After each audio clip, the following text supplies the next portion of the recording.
In today's lesson, we're going to address section 2-9, weighted averages. It's the last lesson for the chapter, and we're going to begin on page 52 and end on page 55. Let's start on the left side, page 52, and introduce weighted averages. So to find a weighted average, you're going to multiply each data value by its weight. A good example of this is your grade, your semester grade for this high school class is 40% for quarter one, 40% for quarter two, and your semester exam is 20%. That's its weight. So let's pretend that you have the following values in this class: 94%, 91% for quarters 1 and 2, and a semester exam of 80%. We're going to calculate your semester grade. So you would multiply the value times its weight. Remember to use a decimal. 40% would convert to 0.4. So 94 for the first quarter times 0.4, and we have 37.6 points so far. 91 for the second quarter times 0.4 for the weight, and we have 36.4 points so far. And then again for your semester exam. Add all of these together and get the sum, and we have a semester grade of 90%. So weighted averages, you would multiply the value by the weight. There are two types of weighted average problems. They are mixture problems and rate problems. We're going to begin on page 53 with mixture problems. In a mixture problem, you want to use a chart to help you. I have further notes along the side here.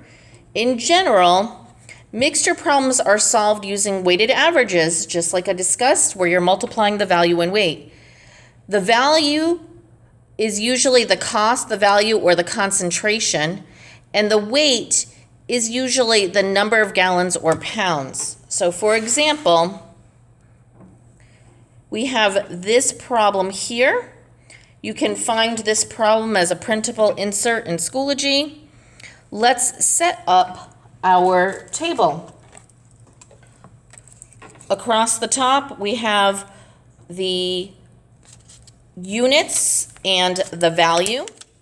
So we have the units is the pounds, and the value is the price or cost. Along the left-hand side, we have the different types. So in this problem, we have mixed cookies, chocolate chip cookies, and macadamia nut cookies. So here's my chocolate chip. We are told that we have 5 pounds for chocolate chip. We know that these are $10.50 a pound. So you would multiply the units and the value, just like we did in the previous mixture problem. And that's your total cost right here. The next type of cookie is the macadamia nut. And we have from our problem an unknown amount of macadamia nut to mix, because we're asking how many pounds, so that's X. And we know that macadamia nut cookies cost $35 a pound, so that's our price or our cost, our value. Multiply and we get the total. But we want to make mixture cookies, and that's the last type here. The price. We want the price to be a combination. So it's 5 plus X, or the pounds should be a combination. The price is $25, and I know this because of the problem. We want to make $25 per pound. So the pounds is everything added together. The price, we know $25 because of the problem here, and you would just multiply to get your total. So let's think about this before we move on. When we are doing this, we are going to have the total cost of the chocolate chip plus the total cost of the macadamia nut, And mixing it together would equal the total cost of the mix. So our equation, the total cost of the chocolate chip plus the total cost of the macadamia nut, and that equals the total cost of the mix. Write your equation, distribute,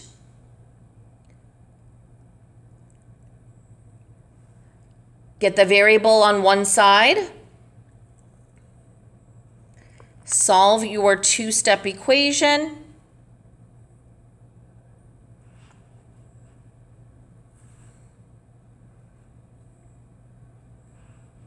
and I have x equals 7.25.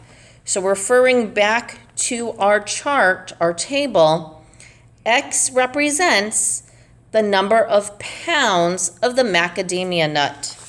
So this is 7¼ pounds of macadamia nut should be added to the chocolate chip in order to make a mix that costs $25 per pound. So mixture problems, again, are weighted averages, and you're going to multiply the units, which is usually the gallons or pounds, times the value, which is usually the cost, the value, or the concentration. So for each type, you would multiply to get the total. The second type of weighted average problem is uniform motion or rate problems. For this, you need to know the distance formula.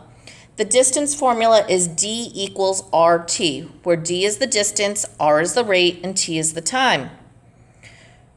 So for this example, I have two trains, one traveling eastbound, one traveling westbound at those rates, and I want to know when they're 425 kilometers apart. So the easiest way to do this is to draw a picture, even a simple problem like this. They begin at one spot. The eastbound train travels in this direction at 80 kilometers an hour. The westbound train travels in this direction at 90 kilometers an hour. And I want to know when they will be 425 kilometers apart.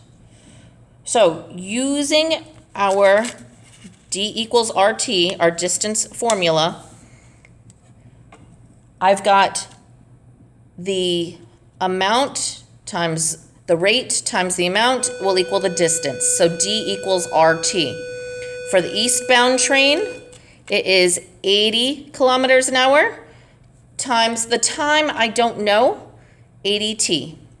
The westbound train is 90 kilometers an hour times the time that we don't know is 90t. But remember, the total distance, when we add them all up, should equal 425 kilometers. So here it is.